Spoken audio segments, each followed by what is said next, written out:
Je vais vous présenter très brièvement, faire un rappel de l'impact des différents composants atmosphériques sur le rayonnement et comment on exploite ça dans le cadre de l'observation spatiale. Je vous présenterai aussi quelques capteurs très communs et les produits qu'on peut en dériver, avec des exemples d'imagerie et puis au final comment on peut accéder à toutes ces ressources-là. Alors, très brièvement sur le principe du transfert radiatif dans l'atmosphère, on a le rayonnement solaire comme le rayonnement tellurique qui sont fortement perturbés par les différents composants atmosphériques lorsque ce rayonnement traverse l'atmosphère, que ce soit en montant ou en descendant, avec deux grands principes, on va dire, physiques bien connus.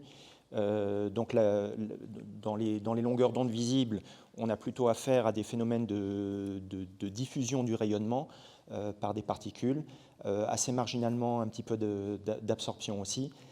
Et à l'inverse, dans l'infrarouge, ce sont les processus d'absorption qui vont dominer. Si on représente ça pour la partie absorption sous la forme de ce graphe-là, on voit que on va dire le rayonnement en fait sur toute la gamme là, qui est représentée ici en gros de 0 à un peu plus de 20 microns, et comme je le disais, largement perturbé, avec des fenêtres d'absorption gazeuse ici que j'ai représentées. Alors, c'est deux représentations différentes en transmittance ou en absorption. Et donc, on retrouve ces effondrements de la transmittance dans des fenêtres d'absorption gazeuse assez larges. Et avec de ça va découler deux grands principes. Si on s'intéresse au gaz, on va observer dans les fenêtres d'absorption gazeuse pour voir combien ils sont observés. Et à l'inverse, si on s'intéresse à autre chose que les gaz, par exemple observer la surface ou les particules, on va éviter ces fenêtres d'absorption pour pouvoir voir quelque chose. Et donc, comme je le rappelle ici, donc on va exploiter ces caractéristiques pour finalement définir les capteurs qui vont être les plus à même de nous apporter des informations sur les composants qu'on veut observer. Et donc, on va exploiter la dépendance spectrale des différents phénomènes, la dépendance directionnelle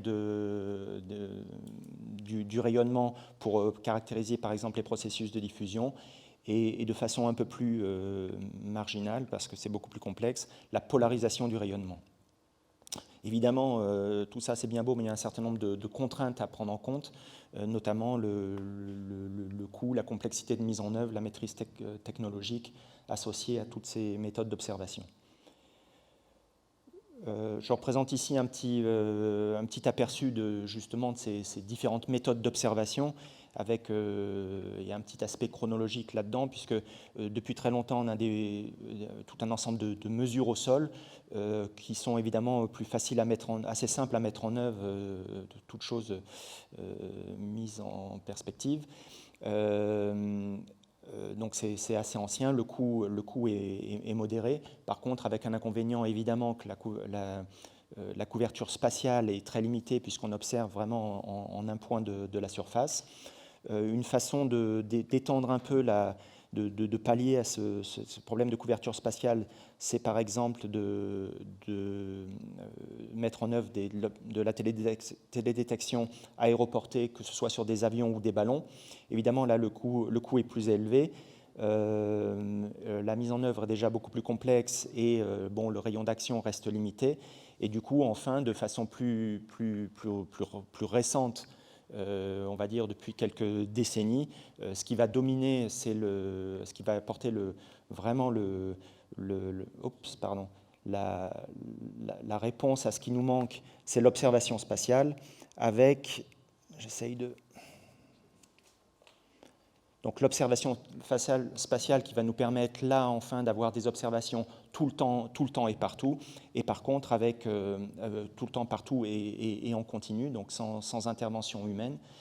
Et par contre, évidemment, là, la mise en œuvre, le coût est important et la mise en œuvre est complexe. Et du coup, on n'a finalement pas non plus, on va dire, une infinité de satellites en exploitation en même temps.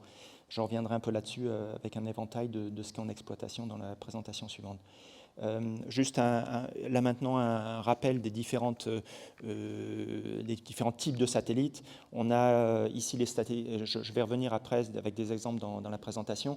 On a les satellites géostationnaires qui sont finalement assez vieux, qui étaient à l'origine développés pour la météorologie, qui volent à 36 000 km d'altitude, qui ont une excellente répétitivité d'observation et finalement qui, de façon assez simple, observent toujours une même zone du globe. Et finalement, avec 5 satellites répartis autour du globe, on arrive à avoir des observations à peu près partout. Et par contre, avec des défauts du type la résolution qui n'est pas extraordinaire pour le moment, et surtout des zones comme les pôles qui ne sont pas observées. Les satellites défilants donc, sont l'autre type de satellites qui, là, vont nous permettre vraiment d'observer partout, y compris les pôles. Vous avez un exemple ici là, du principe de la fauchée qui, en profitant de la rotation terrestre, finalement, le satellite va au final, au bout d'une journée, là, observer l'ensemble du globe. Ça permet, ce sont des satellites qui sont autour finalement dans la gamme 400-800 km, donc beaucoup plus près de la Terre, et d'avoir des résolutions bien supérieures à celles que nous fournissent les géostationnaires. Et finalement, on a une plus grande variété également instrumentales qu'on va pouvoir embarquer sur ce type de satellite.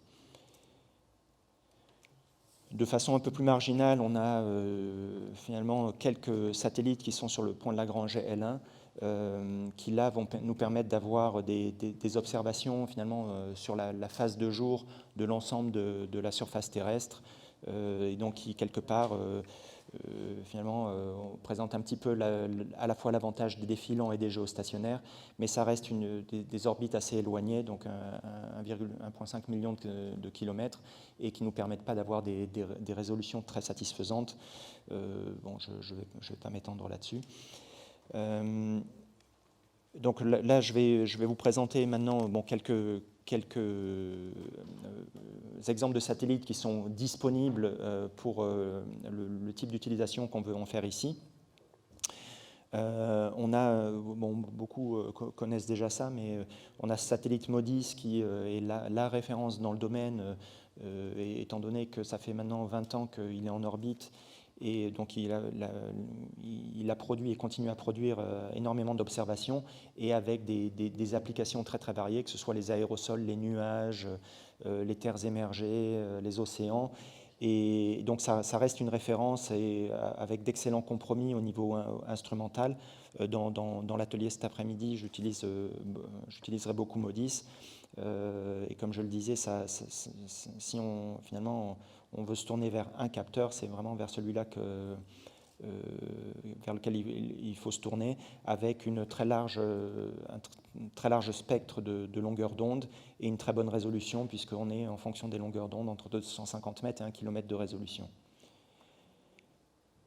De façon un peu plus, là c'est un petit peu plus complexe, donc j'ai mentionné la polarisation, mais on a à ICAR sur la période de 2005 à 2013, on dispose de l'instrument Parasol qui là nous apporte des informations en polarisation, donc avec du coup, que ce soit pour les nuages ou les aérosols, des informations très intéressantes que MODIS par exemple ne peut pas apporter.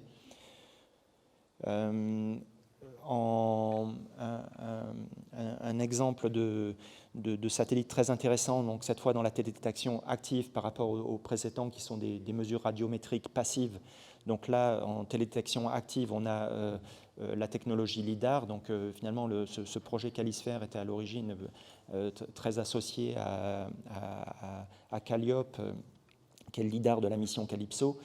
et qui est assez révolutionnaire dans le domaine des satellites, puisque avec cette technologie LIDAR, donc basée sur un laser qui va faire de la télédétection active en sondant l'atmosphère à la verticale du satellite, va nous permettre d'avoir ce type de représentation ici avec une coupe verticale de l'atmosphère comme finalement une représentation rideau à la sous-trace du satellite, et donc avec des informations vraiment très importantes sur la répartition verticale, notamment des aérosols,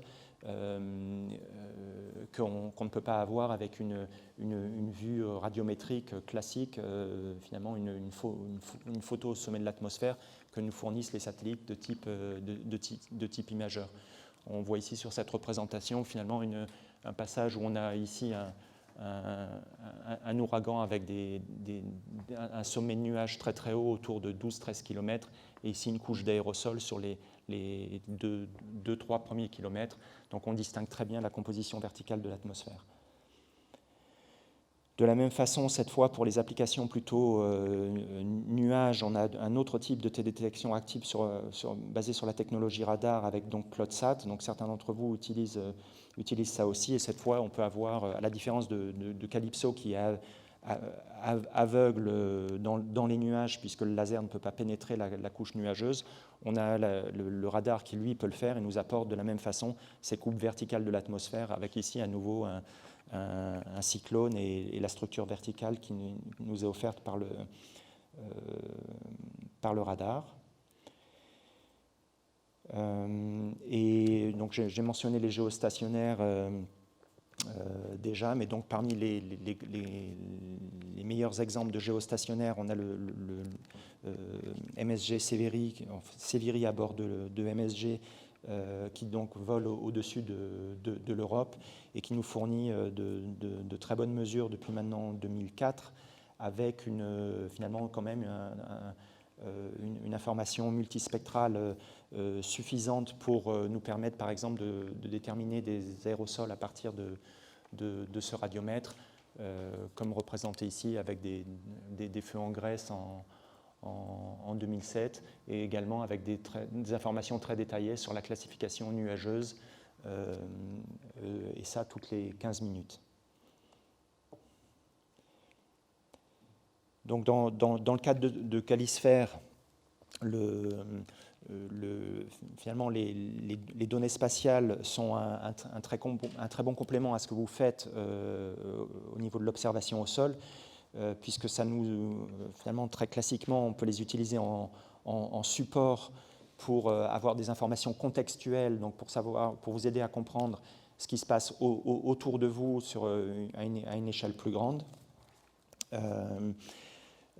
Ça permet également de comprendre comment relier des observations entre deux stations au sol en fonction de la situation atmosphérique, et éventuellement des produits qui sont disponibles en termes finalement, par exemple, l'épaisseur optique aérosol, de voir les déplacements de masse d'air, déplacements de poussière désertique, par exemple. Également de façon non négligeable, ça vous permet aussi de relier ce qui se passe au sol par rapport à ce qui se passe à l'espace, avec des produits qui sont utilisés par les scientifiques et qui sont largement validés avec une précision très importante dans la plupart des cas. Donc des produits de qualité qui peuvent également vous permettre d'avoir finalement un regard critique sur l'exploitation de vos propres mesures et de l'incertitude associée aux mesures au sol. Je ne vais pas m'étendre là-dessus. Juste quelques exemples pour ceux qui ne connaissent vraiment pas, si on a de ce qui peut être vraiment observé depuis l'espace en termes soit de composition atmosphérique ou d'événements atmosphériques. J'ai pris vraiment quelques cas très classiques, là ici, d'un cas de pollution sur l'Atlantique, donc où on a clairement ce nuage de pollution qui est très visible, je dirais, à l'œil nu, si j'ose dire, même si c'est une photo prise depuis l'espace.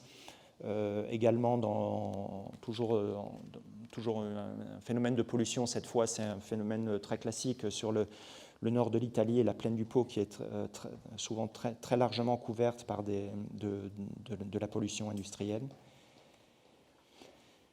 Même phénomène en Chine, avec ici le nord de la Chine, à la fois de la pollution très visible et un smog qui se forme dans les vallées à cause notamment de cette couche d'aérosols très présente au niveau de la surface. Un exemple de poussière désertique, là avec un soulèvement qui vient du Sahara et qui déferle ici sur le Cap Vert.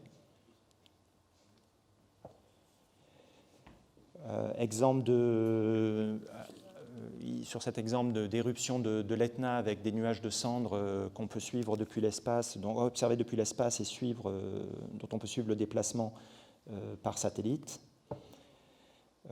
Exemple de feu, alors ici c'est la péninsule du Yucatan, donc avec des épisodes de feu qui provoquent, avec des feux de biomasse qui déclenchent d'énormes panaches de fumée. On a vu aussi les exemples de l'Australie ou de la Californie, même topo, donc phénomène très visible depuis l'espace.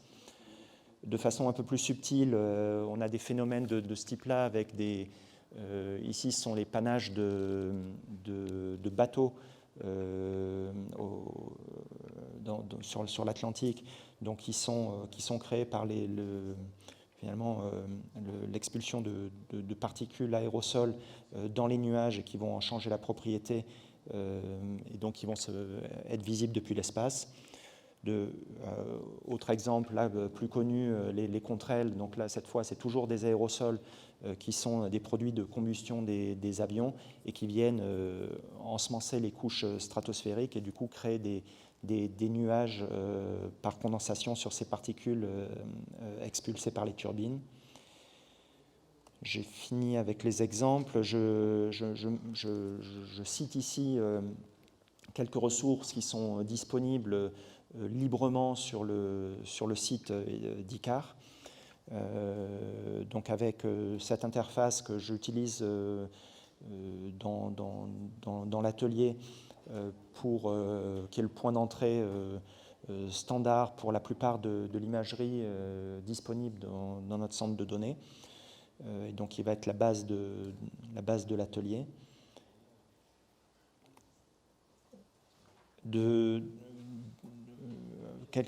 Ici, deux outils qui sont également utilisés par certains d'entre vous, qui peuvent être d'un intérêt non négligeable. On a un outil de prévision de passage des satellites, donc particulièrement utile quand vous voulez coordonner votre prise de mesure avec le passage éventuel d'un des satellites que j'ai mentionné pour par la suite comparer vos observations au sol avec l'observation spatiale. Et une autre ressource ici que je mentionne qui permet d'extraire les données, les mesures satellites au point on va dire, à proximité d'un point de la surface, et donc que certains utilisent pour moissonner les observations satellites autour de leur site d'observation. Voilà, j'ai fini pour cette présentation. Donc je rappelle ici l'URL du site ICAR, mes coordonnées, et vous avez ici le document que je vais utiliser comme support d'atelier. Donc si vous voulez copier ça pour cet après-midi, donc toutes les on va dire la procédure pas à pas que je suivrai dans l'atelier est contenue dans ce document, donc vous pouvez l'utiliser comme support. Merci. Donc Jacques va présenter en très rapidement.